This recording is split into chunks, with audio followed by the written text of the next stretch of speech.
Bonjour à tous. Je vais commencer par qu'est-ce qu'un OGM en 30 secondes. Donc tout d'abord, la définition réglementaire d'un OGM, organisme génétiquement modifié, donc toute entité, bactérie, champignon, animal, végétal, dont le matériel génétique a été modifié par un autre moyen que la multiplication ou la recombinaison naturelle pour lui conférer une ou plusieurs caractéristiques nouvelles. Donc la technique qui est utilisée pour créer des OGM s'appelle la transgénèse. Donc la création d'une plante transgénique commence tout d'abord par, à la base, il faut identifier un gène qui va apporter une caractéristique que vous voulez introduire dans votre plante. On isole ce gène, on l'intègre dans une construction génétique. Et ensuite, vous avez deux techniques pour transférer le gène dans la cellule. Alors par biolistique ou en utilisant un auxiliaire naturel très précieux qui est Agrobacterium tumefaciens.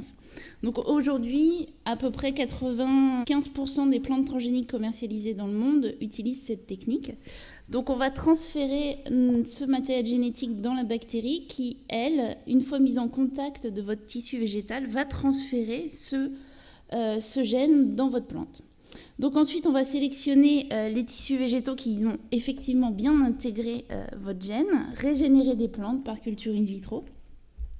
Ensuite, évaluer l'expression de ce gène et faire tous les tests, les essais au champ indispensables pour vérifier que les plantes expriment bien les caractères que vous avez transférés. Vous avez énormément d'applications possibles. Les premières applications étaient agronomiques, mais vous avez de nombreuses études et aujourd'hui de plantes qui apportent des améliorations au niveau des qualités nutritionnelles des plantes. Au niveau de la santé, beaucoup de pays, notamment au Canada, travaillent sur ces plantes qui produisent des molécules thérapeutiques. Au niveau industriel également, des plantes pour dépolluer les sols et au niveau de l'environnement.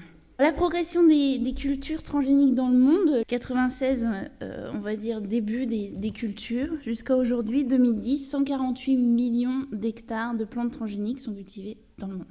Donc en tête, les États-Unis avec 66,8 millions d'hectares. Ensuite, vous avez l'Argentine, la Chine sur laquelle les surfaces sont sous-estimées par manque de transparence.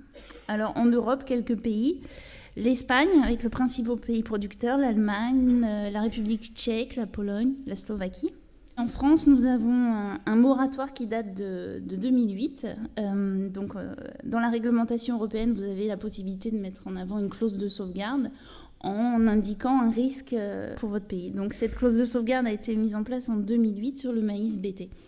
Donc en 2007, pour vous donner une idée, il y avait à peu près 22 000 hectares de maïs transgénique cultivés en France. Et aujourd'hui, il n'y a plus de culture de production OGM en France. Alors aujourd'hui, c'est intéressant car on est dans une espèce de vide juridique qui fait que des agriculteurs ont tout à fait le droit de cultiver du maïs BT en France.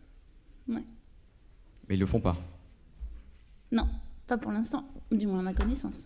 C'est quelles plantes, quelles cultures qui sont cultivées en OGM dans le monde? En fait, la principale culture, c'est du soja transgénique tolérant en herbicide. Ensuite, vous avez du maïs tolérant un insecte, puis du colza et du coton, pour les 4 principales espèces cultivées. En fait, la quasi-totalité des espèces cultivées qui ont un problème X ou Y ont un homologue transgénique.